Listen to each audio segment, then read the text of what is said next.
All right, so today we're diving into a pretty fascinating part of American history. We're going to be looking at how the government actually played a role in helping American industries grow and become those big powerhouses we think of. Yeah, absolutely. Yeah. It's a key period, and I think sometimes we have this idea of American industry just sort of springing up on its own, but there were some pretty deliberate actions taken to encourage that growth. Right, and we talk about government involvement in the economy a lot these days, but what did that look like back then when these industries were first taking off? What were some of the things the government actually did to help them along?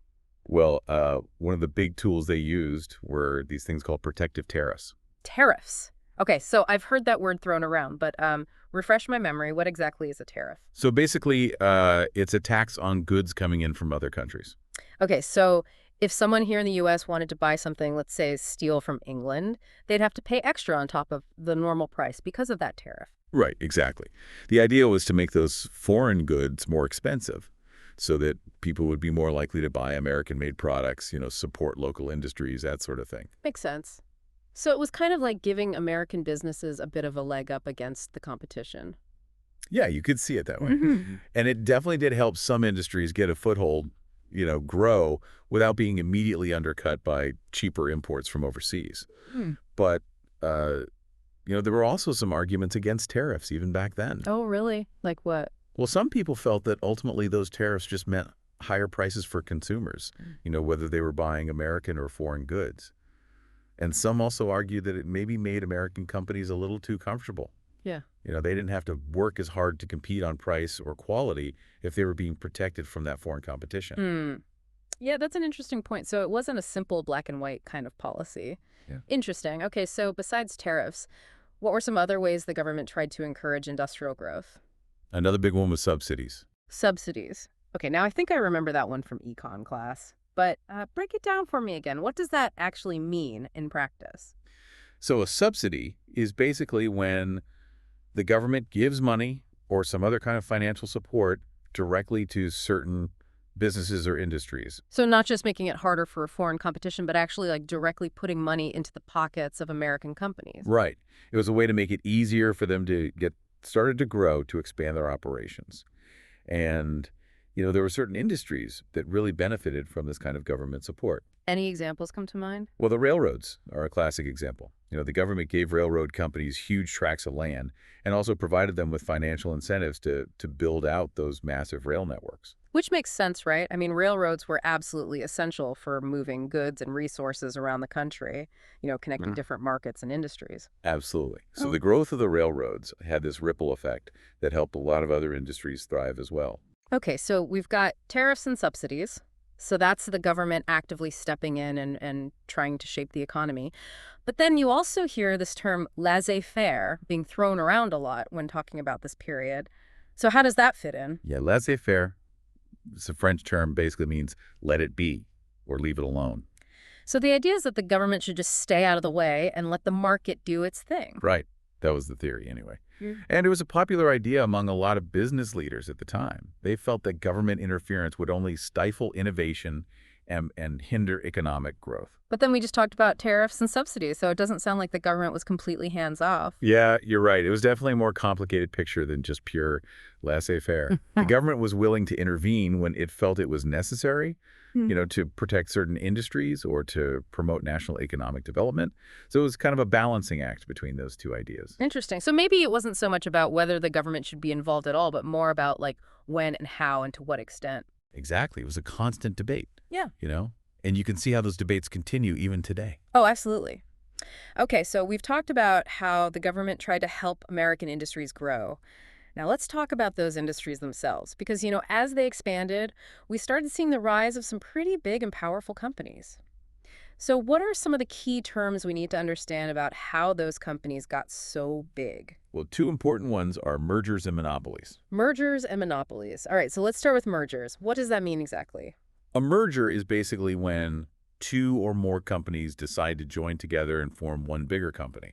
So instead of competing against each other, they just become one big happy family. Well, sometimes it's more like a strategic alliance. They might see benefits in combining their resources or their market share. and it definitely leads to less competition overall. Right. So then what about monopolies? How are they different from mergers? So a monopoly is even more extreme than a merger. Hmm. It's when one company gains control over an entire industry. So there's basically no competition at all, Wow, so like they have the whole pie to themselves. pretty much. And you can imagine how that could be a problem for consumers, right? If there's only one company selling something, they can basically charge whatever they want, and people have no choice but to buy it. Yeah, that doesn't sound very fair for the average person. But I guess it also shows just how successful some of these companies became, to be able to dominate an entire industry like that. Right. It definitely speaks to the scale of their ambition and their power. Yeah, And, there were a lot of concerns about monopolies back then, just like there are today. absolutely. Uh, Okay, so we've got mergers and monopolies. Now, I've also heard this term trust being used a lot when talking about these big companies. So what's the deal with trusts? How are they different? So a trust was a specific legal structure that was used to create these huge, powerful companies. Okay, so it was like a legal loophole or something? Kind of. Think of it this way. You've got several different companies in the same industry, right? Yeah. And the owners of those companies, they get together and they transfer their stock, their ownership, to a small group of people called trustees. Trustees. Okay, so like a board of directors or something. Yeah, similar. And those trustees, they control all of the different companies as if they were one giant organization. So it was a way to operate like a monopoly without technically being a single company? Exactly. And, this was another way to concentrate power, reduce competition, and basically control entire industries. Hmm. Pretty clever, but also kind of shady, if you ask me. Okay, so we've talked about how American industries grew within the country. Now let's shift gears a little and talk about how that growth played out on the global stage. Because I know that industrialization also had a big impact on America's role in the world. So how does the idea of imperialism fit into all of this? Yeah, that's a key part of the story. Mm. So imperialism, in this context, it basically means when a powerful country expands its influence and control over weaker territories or countries. Right, so like taking over colonies and stuff. Yeah, sometimes it was as direct as that, Yeah. but it could also be more about economic control, Huh. using your power to secure access to resources or to open up new markets for your goods. So like needing raw materials that you don't have at home or wanting to sell all the stuff that your factories are churning out. Exactly. And for a rapidly industrializing country like the U.S., that was a huge motivation. Right. They needed those raw materials to keep the factories humming, and they needed new markets to sell all those products they were making. So imperialism was a way to fuel that industrial engine. Absolutely. It was Yeah. all about securing those economic interests and expanding American power and influence around the world.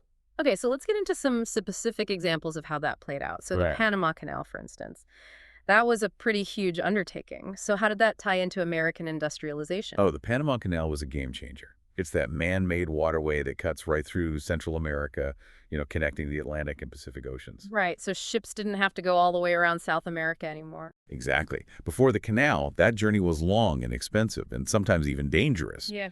But the canal created this much shorter, more efficient route for shipping goods between the east and west coasts of the Americas and, for global trade in general. So it was like a shortcut that made international trade a whole lot easier. Absolutely. And that was a huge boon for American industries. Yeah. It made it much cheaper and faster to ship goods to markets in Asia and also to the Western U.S. So it really helped American businesses compete in the global marketplace. So it wasn't just about building a cool canal, it was about opening up all these new possibilities for American businesses. Exactly. It was a strategic move that had major economic implications. Okay, now another term I've come across when reading about America's global interests during this time is the open door notes. What were those all about? So the open door notes, those were a series of statements that the U.S. government sent to other world powers who were interested in China in the late 1800s and early 1900s. Well, what was the message? Basically, the U.S. was saying, hey, everybody should have equal trading rights in China. Nobody should be able to carve out exclusive zones and shut everyone else out. So it was about making sure that American companies had a fair shot at doing business in China. Exactly. The U.S. saw China as this massive potential market, and they didn't want to be left out of the action. So the open door notes were a way to try and ensure that all countries would have equal access to that market. So it wasn't about the U.S. trying to take over China, but more about making sure they weren't being shut out. Right. It was about protecting American economic interests in a rapidly changing global landscape. Okay, now let's talk about some different approaches to foreign policy during this time, because we often hear about big stick politics. What was the idea behind that? So big stick politics that's closely associated with President Teddy Roosevelt and, the famous saying, speak softly and carry a big stick. Yeah, I've definitely heard that one. So what did it mean in practice? Basically, it meant that the U.S. should try to negotiate and use diplomacy with other countries, but they should also have a strong military presence, Mhm.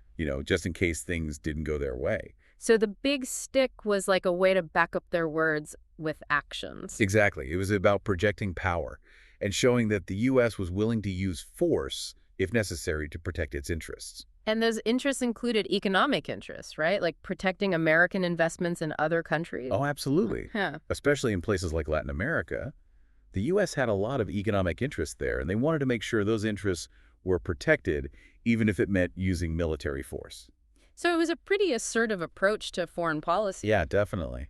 And, it had its critics, Hmm. but it was also a reflection of America's growing power and influence on the world stage. Okay, now on the flip side of big stick politics, we have this thing called dollar diplomacy. So how did that differ? Dollar diplomacy that's more associated with President Taft.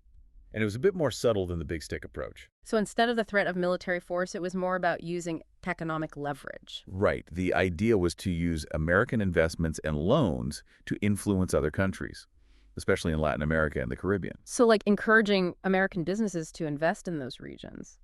Exactly.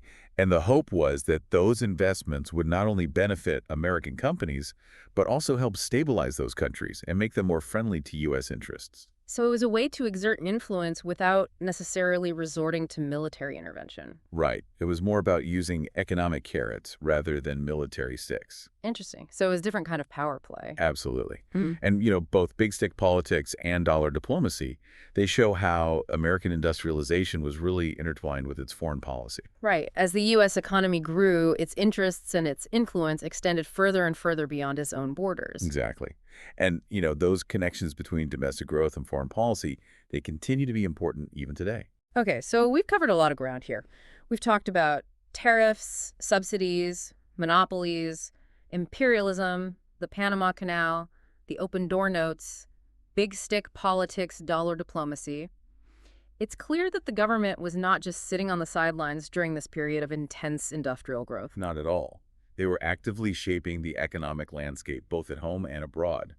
And, whether you agree with all of their actions or not, you can't deny that they had a huge impact on the trajectory of America's history. Absolutely. So if we really want to understand how the U.S. became the industrial powerhouse it is today, we have to understand the role that government policies played in that process. Couldn't have said it better myself. All right, well, I think we've given our listeners a lot to think about, but just to make sure it all sinks in, let's leave them with a few questions to ponder. Sounds good.